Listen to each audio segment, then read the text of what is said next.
नमस्ते दोस्तों, तो आइए आज आपको रामायण की कुछ अनोखी कहानियां सुनाऊंगा जो कि बहुत ही ज्यादा रोचक भरी होगी। तो कृपा करके हमारे चैनल को सब्सक्राइब करना ना भूले तथा वीडियो को पूरा देखें। धन्यवाद। मार्ग में एक सुरम्य सरोवर दृष्टिगत हुआ। सरोवर के तट पर रुककर विश्वामित्र कहा, हे राम, ताड़का का वध करके तुमने बहुत बड़ा मानव कल्याण का कार्य किया है। मैं तुम्हारे इस कार्य, पराक्रम एवं चातुर्य से अत्यधिक प्रसन्न हूँ। मैं तुम्हें कुछ ऐसे दुर्लभ अस्त्र प्रदान करता हूँ जिनकी सहायता से तुम दुर्दमनीय देवताओं, राक्षसों, यक्षों, नागादिकों को भी परास्त कर सकोगे। ये दंतचक्र, धर्मचक्र, कालचक्र और इंद्रचक्र नामक अस्त्र हैं। इन्हें तुम धारण करो। इनके धारण करने के पश्चात तुम किसी भी शत्रु को परास्त करने का सामर्थ्य प्राप्त कर लोगे। इनके अतिरिक्त मैं तुम्हें विद्युत निर्मित वज्रास्त्र, शिव जी का शूल, ब्रह्मशिर, अशीक और समस्त अस्त्रों से अधिक शक्तिशाली ब्रह्मास्त्र देता हूँ। इन्हें पाकर तुम तीनों लोकों में सर्वाधिक शक्ति संपन्न हो जाओगे। मैं तुम्हारी वीरता से इतना अधिक प्रसन्न हूँ कि तुम्हें प्रचंड मोद की व शिखर नाम की गदाएं प्रदान करते हुए मुझे अत्यंत हर्ष हो रहा है।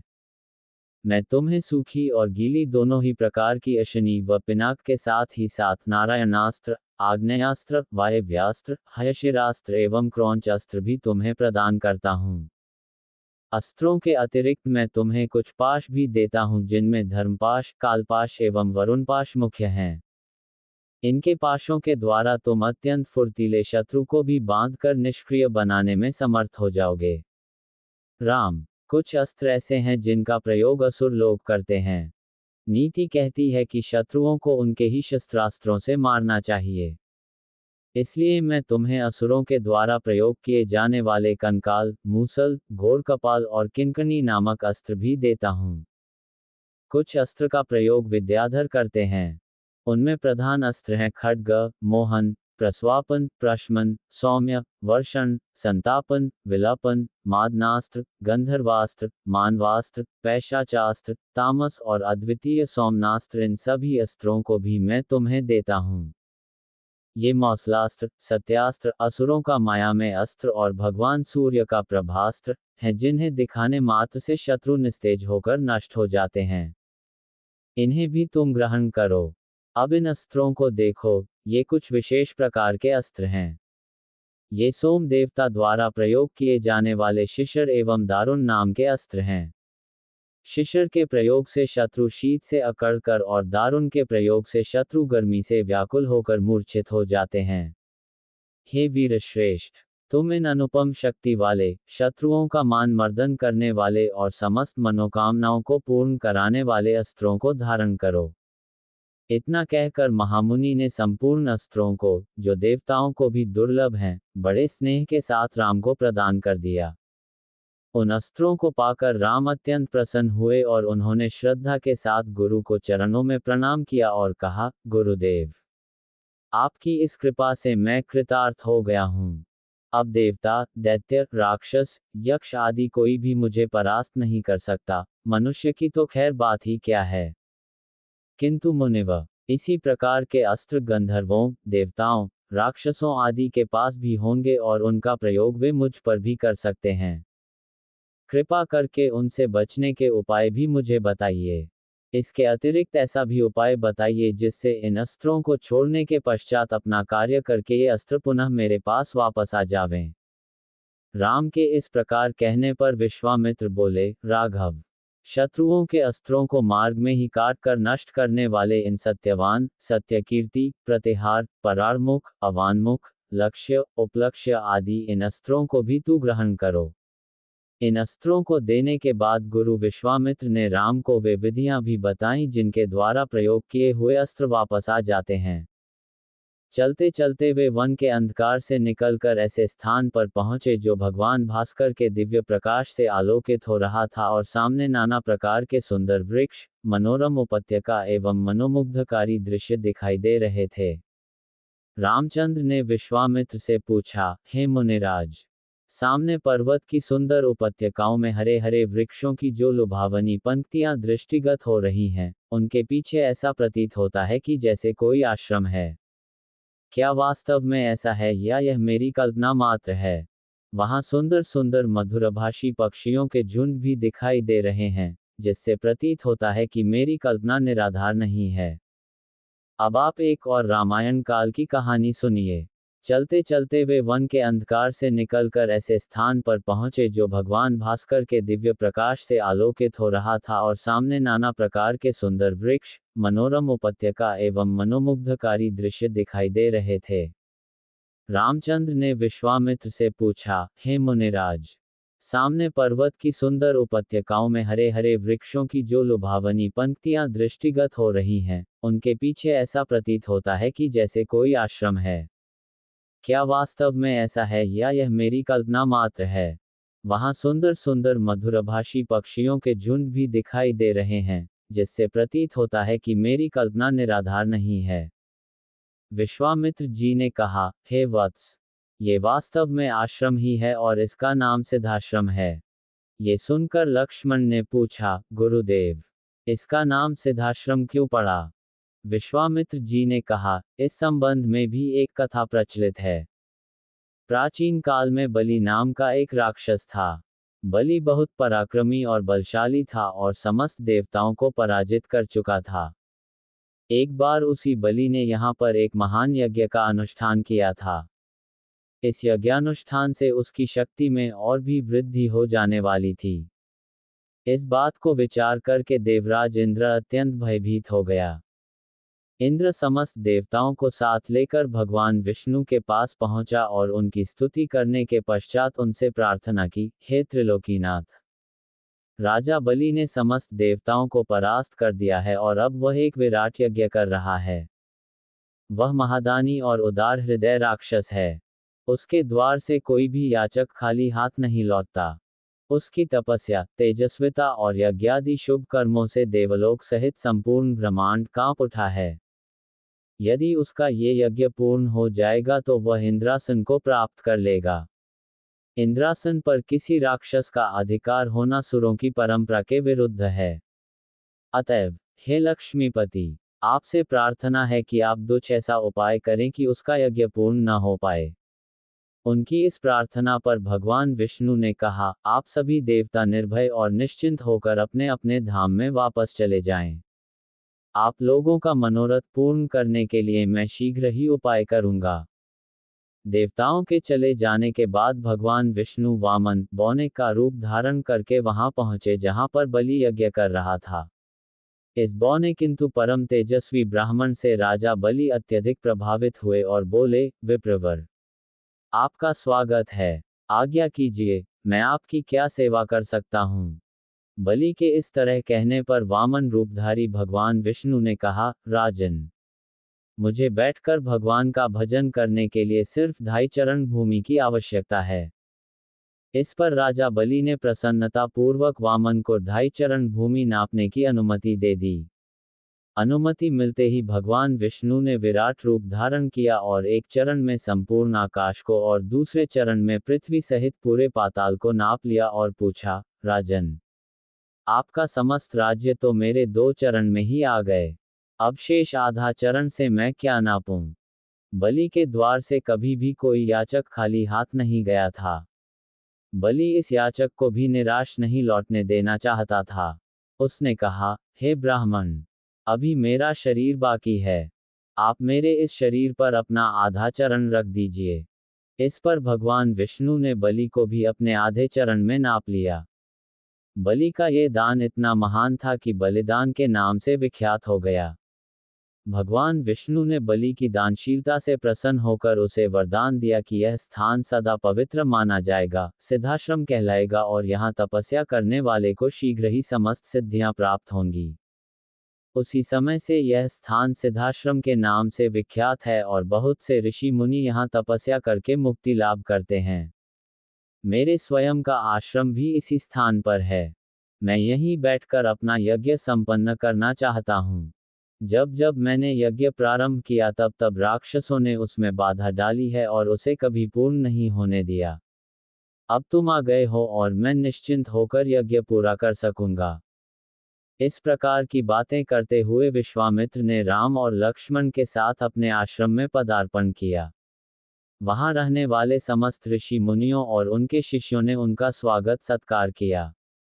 राम ने विनीत स्वर में गुरु विश्वामित्र से कहा, मुनिराज, आप आज ही यज्ञ का शुभारंभ कीजिए।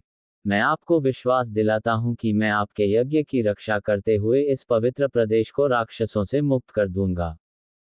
राम के इन वचनों को सुनकर विश्वामित्र यज्ञ सामग्री एकत्रित करने में जुट गए। अब आपको रामायण की एक और रोचक भरी कहानी सुनाऊंगा, तो कृपा करके वीडियो को लाइक करें। धन्यवाद। तो सुनिए। दूसरे दिन ब्राह्म मुहूर्त में उठकर तथा नित्यकर्म और संध्या उपसना आदि निवृत्त होकर राम और लक्ष्मण गुरु विश्वामित्र के पास जाकर बोले, गुरुदेव, कृपा करके हमें ये बताइए कि राक्षस यज्ञ में विघ्न डालने के लिए किस समय आते हैं। ये हम इसलिए जानना चाहते हैं कि कहीं ऐसा न हो कि हमारे अनजाने में ही वे आकर उपद्रव मचाने लगें। दशरथ के वीर पुत्रों के इन उत्साह भरे इन वचनों को सुनकर वहां पर उपस्थित समस्त ऋषि मुनि अत्यंत प्रसन्न हुए और बोले, हे रघुकुल भूषण राजकुमारों, यज्ञ की रक्षा करने के लिए तुमको आज से 6 दिनों तथा रात्रियों तक पूर्ण रूप से सावधान मुद्रा में और सजग रहना होगा। इन 6 दिनों में विश्वामित्र जी मौन होकर यज्ञ करेंगे। इस समय भी वे तुम्हारे किसी भी प्रश्न का उत्तर नहीं देंगे, क्योंकि वे यज्ञ की दीक्षा ले चुके हैं। सूचना पाकर राम और लक्ष्मण दोनों भाई अपने समस्त शस्त्रास्त्रों से सुसज्जित होकर यज्ञ की रक्षा में तत्पर हो गए। 5 दिन और 5 रात्रि तक वे निरंतर बिना किसी विश्राम के सतर्कता के साथ यज्ञ की रक्षा करते रहे, किंतु इस अवधि में किसी भी प्रकार की विघ्न बाधा नहीं आई। 6वें दिन राम ने लक्ष्मण से कहा, भाई सौमित्र, यज्ञ का आज अंतिम दिन है और उपद्रव करने के लिए राक्षसों की आने की पूर्ण संभावना है। आज हमें विशेष रूप से सावधान रहने की आवश्यकता है। तनिक भी असावधानी से मुनिराज का यज्ञ और हमारा परिश्रम निष्फल और निरर्थक हो सकते हैं। राम ने लक्ष्मण को अभी सचेष्ट किया ही था कि यज्ञ सामग्री, चमस, समिधा आदि अपने आप भभक उठे। आकाश से ऐसी ध्वनि आने लगी जैसे मेघ गरज रहे हों और सैकड़ों बिजलियां तड़क रही हों। इसके पश्चात मारीच और सुबाहु की राक्षसी सेना रक्त, मांस, मज्जा, अस्थियों आदि की वर्षा करने लगी।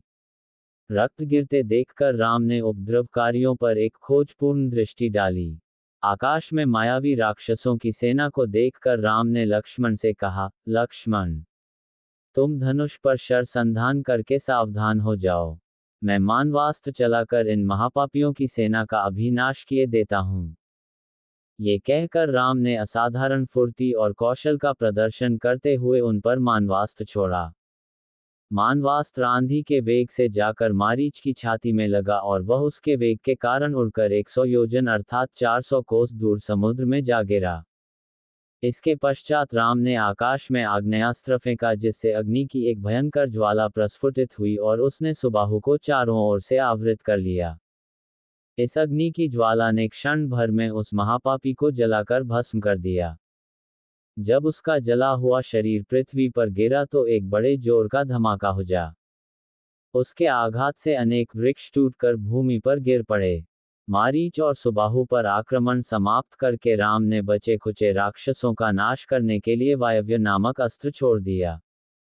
उस अस्त्र के प्रहार से राक्षसों की विशाल सेना के वीर मर मर कर ओलों की भांति भूमि पर गिरने लगे।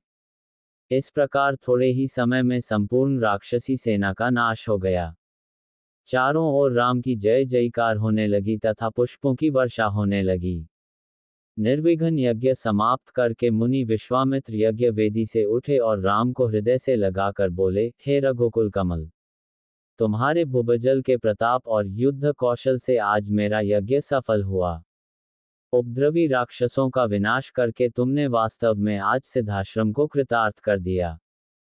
अब आप बालकांड की एक और अनोखी कहानी सुनिए एवं चैनल को सब्सक्राइब कर दे ताकि और भी आध्यात्मिक कहानियां सबसे पहले आप तक पहुंचे। धन्यवाद। तो सुनिए। ऋषि विश्वामित्र ने बताया, हे राम, जनक मिथिलापुरी के राजाओं की उपाधि है जो चिरकाल से चली आ रही है। दूसरे दिन राम और लक्ष्मण अपने नित्यकर्मों और संध्योवंदनादि से निवृत्त हुए और प्रणाम करने के उद्देश्य से गुरु विश्वामित्र के पास पहुंचे। वहां उपस्थित आश्रमवासी तपस्वियों से राम और लक्ष्मण को ज्ञात हुआ कि मिथिला में राजा जनक ने धनुष यज्ञ का आयोजन किया है। उस धनुष यज्ञ में देश देशांतर के राजा लोग भाग लेने के लिए आ रहे हैं। रामचंद्र ने गुरु विश्वामित्र से पूछा, गुरुदेव, इस धनुष की क्या विशेषता है और इस यज्ञ का आयोजन का उद्देश्य क्या है? ऋषि विश्वामित्र ने बताया, हे राम, जनक मिथिलापुरी के राजाओं की उपाधि है जो चिरकाल से चली आ रही है। प्राचीन काल में किसी समय देवरात नामक पूर्व पुरुष ने बड़ी निष्ठा और श्रद्धा के साथ यज्ञ किया था जिसमें उसने देवताओं को भी आमंत्रित किया था। देवताओं ने देवरात के इस यज्ञ से प्रसन्न होकर उसे पिनाक नाम का धनुष प्रदान किया था। ये धनुष अत्यंत सुंदर, भव्य और गरिमा में है और साथ ही साथ ये बहुत भारी और शक्तिशाली भी है।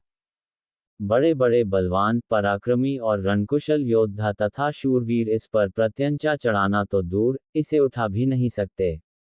अपनी एकमात्र रूपवती एवं लावण्यमयी कन्या सीता के स्वयंवर के लिए मिथिला नरेश ने प्रतिज्ञा की है कि जो भी पराक्रमी वीर राजकुमार या राजा इस धनुष पर प्रत्यंचा चढ़ा देगा उसके साथ वे अपनी कन्या का विवाह कर देंगे।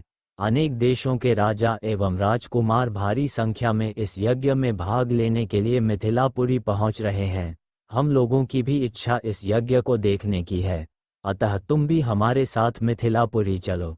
उसे देखकर तुम लोगों को भी प्रसन्नता होगी। महर्षि का आदेशानुसार राम और लक्ष्मण ने भी विश्वामित्र तथा अन्य ऋषि मुनियों के साथ मिथिलापुरी की ओर प्रस्थान किया। मार्ग में अनेक प्रकार के दृश्यों का अवलोकन करते हुए वे आध्यात्मिक चर्चा भी करते जाते थे। इस प्रकार वे सोन नदी के तट पर पहुँचे। विश्वामित्र सहित सभी ऋषि मुनियों एवं राजकुमारों ने सरिता के शीतल जल में स्नान किया। इसके पश्चात संध्या उपासना आदि से निवृत्त होकर धार्मिक कथाओं की चर्चा में व्यस्त हो गए। रात्रि अधिक हो जाने पर गुरु की आज्ञा से सभी ने वहीं रात्रि व्यतीत की। प्रातः नित्य कर्मों तथा संध्या वंदनादि से निवृत्त होने के पश्चात यह मंडली आगे की ओर बढ़ी। वे परम पावन गंगा नदी के तट पर पहुँचे। उस समय मध्याह्न होने के कारण भगवान भास्कर आकाश के मध्य में पहुंच चुके थे और गंगा का दृश्य अत्यंत मनोरम दिखाई दे रहा था। अटखेलियां करती हुई लहरों में सूर्य के अनेकों प्रतिबिंब दिखाई दे रहे थे। जल में कौतुकमयी मछलियां क्रीड़ा कर रही थीं और नभ में सारस, हंस जैसे पक्षी अपनी मीठी बोली में बोल रहे थे। दूर दूर तक सुनहरे रेत के कण बिखरे पड़े थे और तटवर्ती वृक्षों की अनुपम शोभा दृष्टिगत हो रही थी। राम इस दृश्य को अपलक दृष्टि से देख रहे थे। उन्हें देखकर विश्वामित्र ने पूछा, वत्स, इतना भाव विभोर होकर तुम क्या देख रहे हो? राम ने कहा, गुरुदेव, मैं सुरसरी की इस अद्भुत छटा को देख रहा हूँ। इस परम पावन सलिला के दर्शन मात्र से मेरे हृदय को अपूर्व शांति मिल रही है। भगवान, मैं आपके श्रीमुख से यह सुनना चाहता हूँ कि इस कलुषहारिणी पवित्र गंगा की उत्पत्ति कैसे हुई? राम का प्रश्न सुनकर ऋषि विश्वामित्र बोले, हे राम, अनेक प्रकार के कष्टों और तापों का निवारण करने वाली गंगा की कथा अत्यंत मनोरंजक तथा रोचक है। मैं तुम सभी को ये कथा सुनाता हूँ। ऋषि विश्वामित्र ने इस प्रकार कथा सुनाना आरंभ किया। पर्वतराज हिमालय की अत्यंत रूपवती, लावण्यमयी एवं सर्वगुण संपन्न 2 कन्याएं थीं। इन कन्याओं की माता सुमेरु पर्वत की पुत्री मैना थी। बड़ी कन्या का नाम गंगा तथा छोटी कन्या का नाम उमा था। गंगा अत्यंत प्रभावशाली और असाधारण दैवी गुणों से संपन्न थी। वह किसी बंधन को स्वीकार न कर मनमाने मार्गों का अनुसरण करती थी। उसकी इस असाधारण प्रतिभा से प्रभावित होकर देवता लोग विश्व के कल्याण की दृष्टि से उसे हिमालय से मान कर ले गए। पर्वतराज की दूसरी कन्या उमा बड़ी तपस्विनी थी। उसने कठोर एवं असाधारण तपस्या करके शिव जी को वर के रूप में प्राप्त किया। विश्वामित्र के इतना कहने पर राम ने कहा, हे भगवान, जब गंगा को देवता लोग सुरलोक ले गए तो वह पृथ्वी पर कैसे अवतरित हुई और गंगा को त्रिपथगा क्यों कहते हैं? राम के इस प्रश्न का उत्तर देते हुए ऋषि विश्वामित्र ने कहा, सुरलोक में विचरण करती हुई गंगा से उमा की भेंट हुई। गंगा ने उमा से कहा कि मुझे सुरलोक में विचरण करते हुए बहुत दिन हो गए हैं। मेरी इच्छा है कि मैं अपनी मातृभूमि पृथ्वी पर विचरण करूं। ओमा ने गंगा आश्वासन दिया कि वे इसके लिए कोई प्रबंध करने का प्रयत्न करेंगी। हमारी और भी आध्यात्मिक एवं अनोखी कहानियां देखने के लिए हमारे चैनल पर जाएं तथा हमारे चैनल को सब्सक्राइब करके रखें तथा वीडियो अच्छा लगे तो लाइक जरूर करें। धन्यवाद।